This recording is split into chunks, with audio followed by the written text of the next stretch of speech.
What's up, guys? Fred Warner here, just getting back from our Thursday night game against the Seattle Seahawks. Welcome to the Rear View.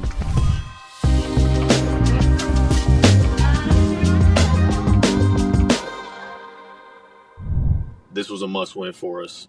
We're starting off 2-3, like 0-2 in the division. We got to get a win in the division on a short week against a really good Seattle Seahawks team who's also, obviously wanted to get back on track. Who, they lost 2 in a row. They want to get back on track and get things going too. So, there was a lot going into this game, and both teams are coming off losses on short weeks. Going into a Thursday night game, you have to try to get your body recovered. That's the hardest part about Thursday night. Obviously, there's not going to be a whole lot of prep going into the game. Usually how I see Thursday nights is, whoever can get the most recovered, and then in the game, protecting the football, taking the football away, making the least amount of mistakes on, during a short week of preparation. Those are usually the teams that can win.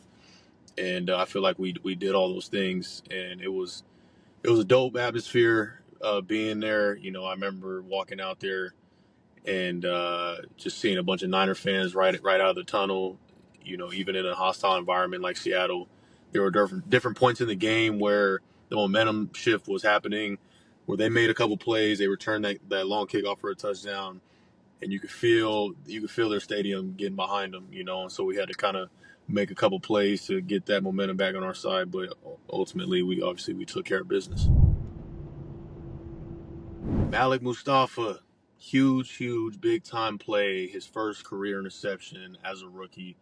I know he had an op at 1 or 2 in the last couple games, but man, to get that one for us on the opening drive completely set the tone for the entire rest of the game, being able to get a takeaway that early.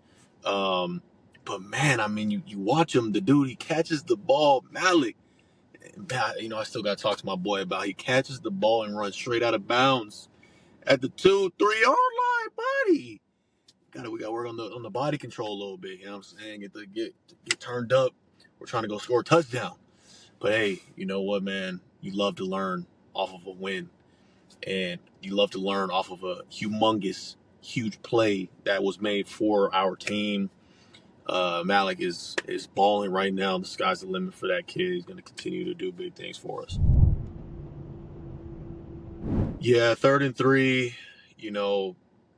We've been talking about how we got to be better on 3rd down. Usually 3rd and 3 isn't really to our advantage, but we had a zone coverage called on. I'm a hook defender, and I'm reading the play. And as soon as I got back in my drop, I seen some big men running down the field. I'm like, oh snap, they running the screen, and they ran a ton of screens all game, all different types of screens. This particular play, it was a great. The way that they drew it up was perfect for that specific situation. Being able to get Kenneth Walker kind of outside on an angle, catching the ball on the run, going up the middle. But hey, sometimes you just got to make a play. And I shot through with three dudes in front of me. Shot through, made the hit, and was able to stall him right in his place to be able to get us off the field. And that was big. That was big.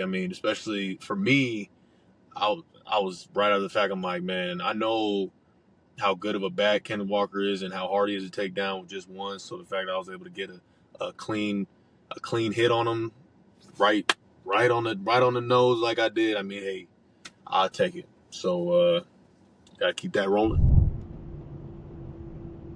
Anytime you get the ball back on special teams, it's a huge play. We pop the ball out, and then my young rook, Tatum Bethune, falls on the football. I just see him with the ball, so I start running down to the end zone. Me and D Winter, we running down there trying to get hype. That's a huge play. And like you said, we got three points off of that going into the half, so it was big, huge moment. Purdy to Kittle, toe tap. Those are the moments you dream of as a receiver. I think George said it, man. You're right there. I don't know how many toe taps he's had. Maybe he's had other ones, but this one was probably one of his cleanest, just right there on the sideline. in the front corner of the end zone, making that grab. Purdy, laser beam, precision, getting that ball to Georgie to get us that touchdown. I mean, two of the best in the game right now. You know what I'm saying? Always surprised. You shouldn't be at this point. And we're going to need a whole lot more of that. Yeah, I mean, when they brought it within one score, and then I think our offense went out there, I'm not sure how long they had the ball, but I knew that we were going to get the ball. I knew they were going to get the ball back, and we were still up one score.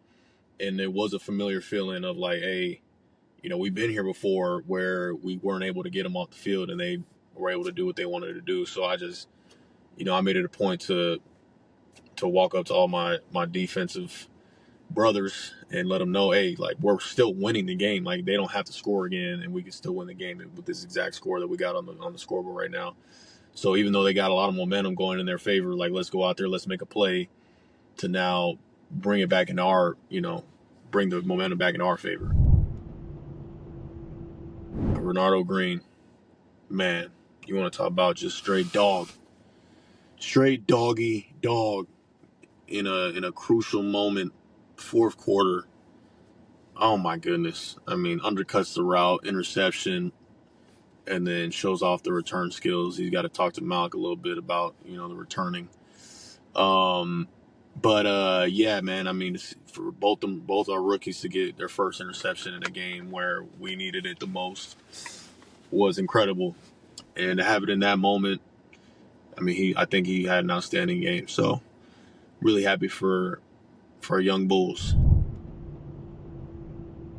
Late in the fourth, they're driving and kind of going up tempo, no huddle, and Gino kind of dumped the ball down to 11, who kind of, you know, made a good move on me, but I stayed with it and then was able to get the angle on him to try to punch the ball out. Punched it out, and then the ball squirted like 6-7 yards down the other way, right into their offensive lineman. I'm like, oh man, that would have been the perfect moment. Us jump on it, boom, just run the clock out. But you know, I'm still going to continue to keep punching.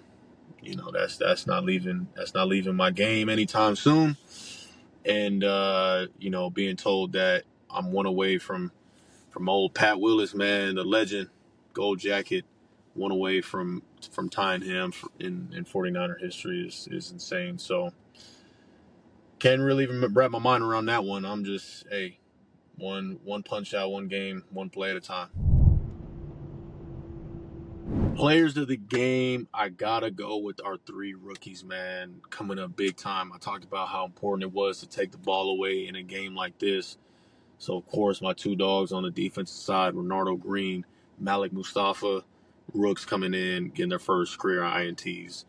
And then on the opposite side, Isaac coming in. Obviously, J.P. Mason went down with the little shoulder. And then Isaac took the load of the carries and had the huge run at the end to kind of seal it. Took a little slide at the end. I don't know if he was supposed to slide or not. That's up for debate. But, hey, I mean, that's a selfless move as a rookie. Come on. I mean, the guy's dialed in. And, yeah, we're going to need all three of those guys to keep going for us moving forward. We're as good as we want to be. You know what I'm saying? Like, if we really dial in, focus on what we're trying to do for a full 4 quarters. Obviously, we got all the talent we want. We play the game the right way. Oh, we banged up, yes, but so is everybody else. Like, it's next man up, as you see in this game, is a perfect example of that. So, you know, we gotta stack this win. Obviously, we have the couple days rest, moving into another big game ahead. Yeah, looking ahead, we have a huge game at home. Kansas City Chiefs, 49ers. One I'm sure everybody has had circled on their calendar, given the circumstance, us losing the Super Bowl twice to these cats now. I'm sure all the questions this week are just going to be about, hey, what are the emotions, what are the feelings going against these guys? And of course, you know, I'm not going to sit here and say it's just a regular old game. You know what I'm saying? Like, I think there's an added little something there given the history with these guys. But Is that going to help win the game? No, I don't think so. I think you got to treat it just like you would in any other situation. You know, the whole mindset of like must win that we had versus Seattle, I think we need to carry that just the rest of the way through.